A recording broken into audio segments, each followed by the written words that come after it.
जय माँ इंद्राक्षी, जय अम्बे।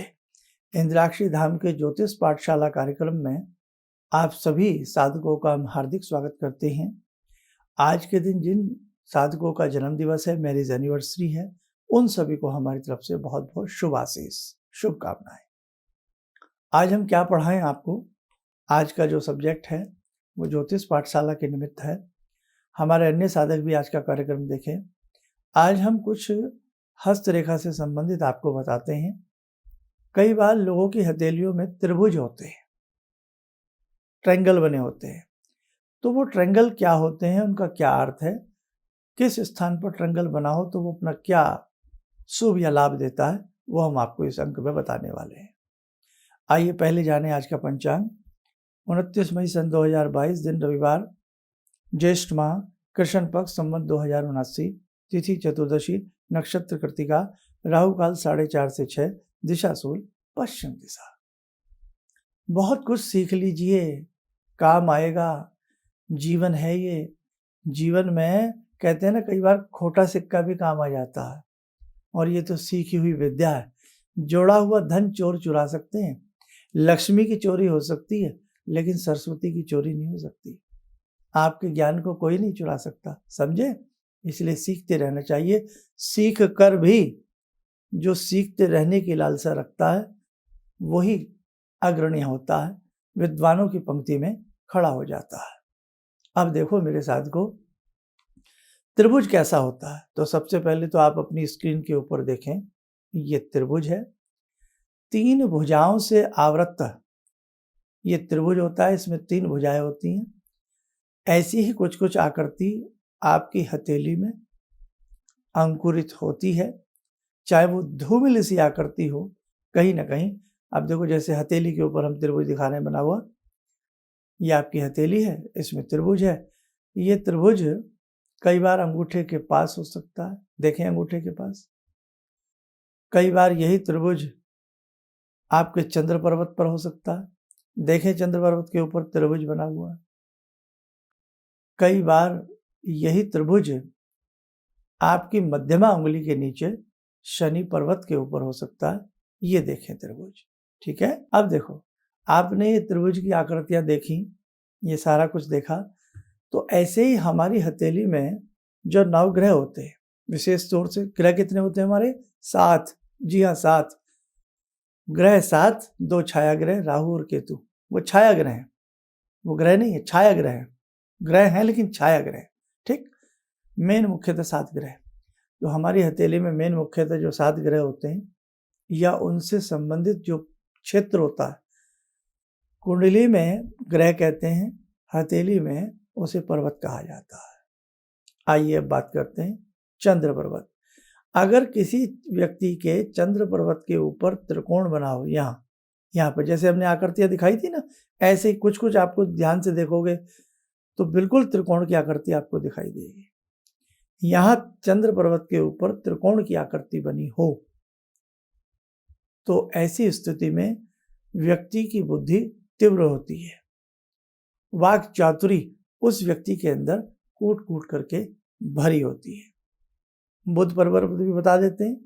इसी से ऊपर ये मरकरी माउंट होता है। चलिए एक नमूना आप अपनी स्क्रीन के ऊपर देखें अपनी स्क्रीन के ऊपर सबसे छोटी उंगली लिटिल फिंगर। इस लिटिल फिंगर के नीचे क्या है? मरकरी माउंट है, ये बुध पर्वत है। इस बुध पर्वत पर ये छोटा सा त्रिभुज बना है, आड़ा हो, तिरछा हो, दाहिनी तरफ हो, बाईं तरफ हो, लेकिन वहां उस क्षेत्र से जुड़ता हुआ त्रिभुज बना हो। अब इसका क्या अर्थ है? व्यक्ति बड़ी होशियारी से अपना काम निकालने में माहिर होता है।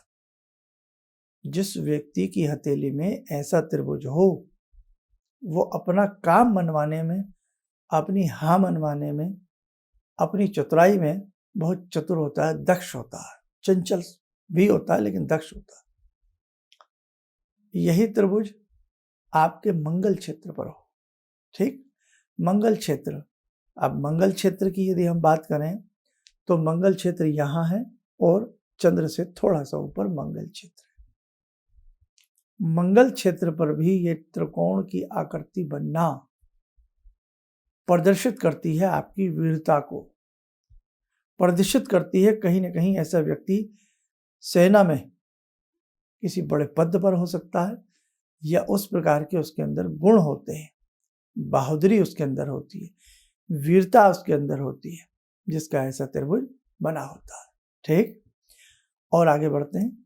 अब हम हथेली के मध्य की बात करते हैं। कुछ लोगों के ध्यान से देखो, हाथ के मध्य में स्पष्ट त्रिकोण चाहे ऐसे बनते हो, चाहे ऐसे बनते हो, या ऐसे बनते हो। त्रिकोण क्या करती बनती है? जिस व्यक्ति की हथेली में इस प्रकार का त्रिकोण बनता हो, धन जोड़ लेता है, संग्रह करने का शौकीन होता है।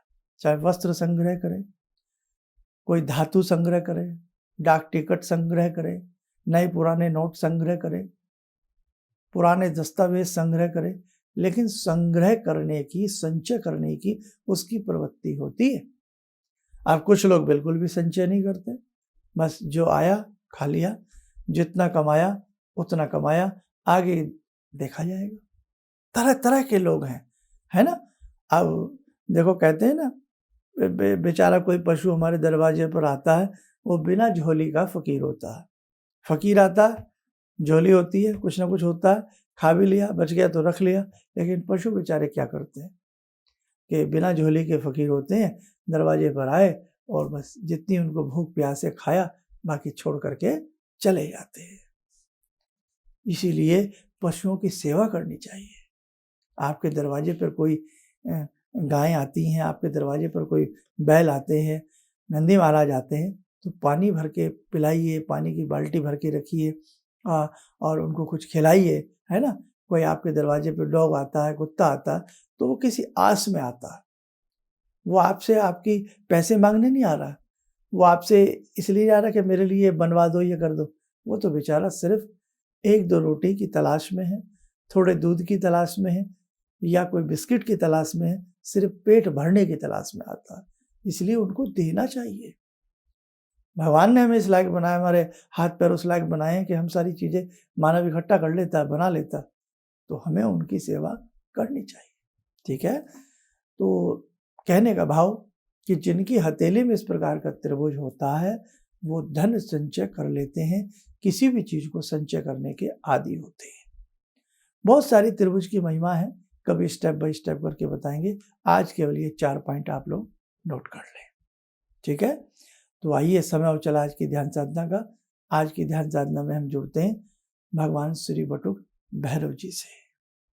ओम करकलित कपाला कुंडली दंडपाणी स्तरुण तिमिर नीलो व्याल यज्ञोपवीते क्रतु समय सपर्याद विघ्न विच्छेद हेतुर जयति बटुकनाथा सिद्धिदा साधकानां जयति बटुकनाथा सिद्धिदा साधकानां।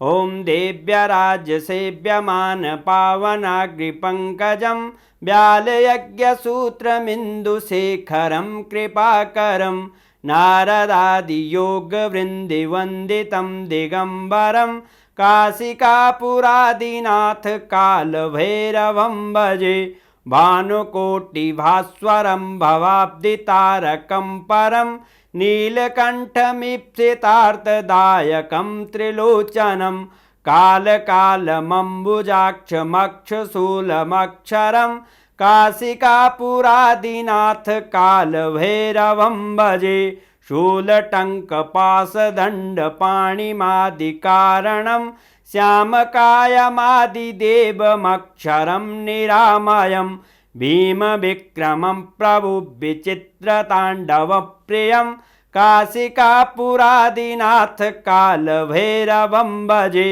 भुक्तिमुक्तिदायकं प्रशस्तचारुविग्रहं भक्तवत्सलं स्तमस्तलोकलोकविग्रहं भूतसङ्गनायकं विशालकीर्तिदायकं काशीवासलोकपुण्यपापशोधकं विभुं नीतिमार्गकोविदं पुरातनं जगत्पतिं काशिकापुरादिनाथ कालभैरवं भजे काशिकापुरादिनाथ कालभैरवं भजे।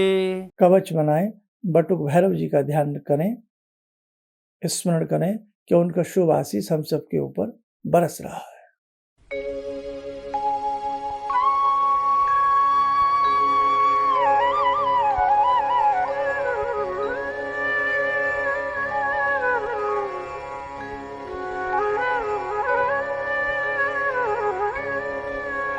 ओम बोलते हुए नेत्र खोलें, सामान्य हो जाए।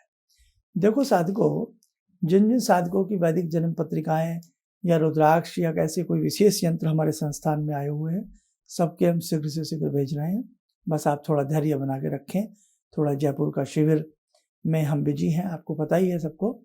और दूसरी बात, बहुत लोग व्यक्तिगत रूप से मिलना चाह रहे हैं, तो अभी स्थिति नहीं है, अभी हम थोड़ा बिजी हैं। तो आप कहीं दूर दराज रहते हैं, देश विदेश में कहीं भी आप रहते हैं, आप कोई ज्योतिषीय परामर्श चाहते हैं, तो आप उसके लिए टेलीफोनिक अपॉइंटमेंट हमारे संस्थान से ले सकते हैं। आप स्वस्थ रहें, सुखी रहें। इन्हीं शुभकामनाओं के साथ हम अपनी वाणी को विराम देते हैं। जय जय अम्बे। मुझे ये अंदर से विश्वास हो रहा था कि जो चीज़ 2-3 मैं ढूंढ रही हूँ, क्योंकि थोड़ी बहुत मैं भी भगवान में आस्था रखती हूँ, तो मैं ये सोची थी कि मुझे वो चीज़ें मिल जाएंगी।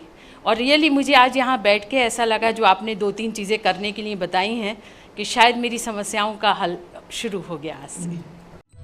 किसी भी समस्या के समाधान के लिए मिले प्रसिद्ध हस्तरेखा एवं वास्तु विशेषज्ञ प्रोफेसर धर्मेंद्र शर्मा जी से। नोट: शिविर में भाग लेने हेतु एवं व्यक्तिगत रूप से मिलने के लिए कॉल करने का समय सुबह 10 बजे से शाम 6 बजे तक। हमारे विभिन्न ज्ञानवर्धक कार्यक्रम देखने के लिए आप हमें अभी सब्सक्राइब करें, बेल आइकन को प्रेस करें ताकि आप देख सकें हमारा कार्यक्रम सबसे पहले। और अधिक जानकारी के लिए फेसबुक पेज को लाइक करना न भूलें।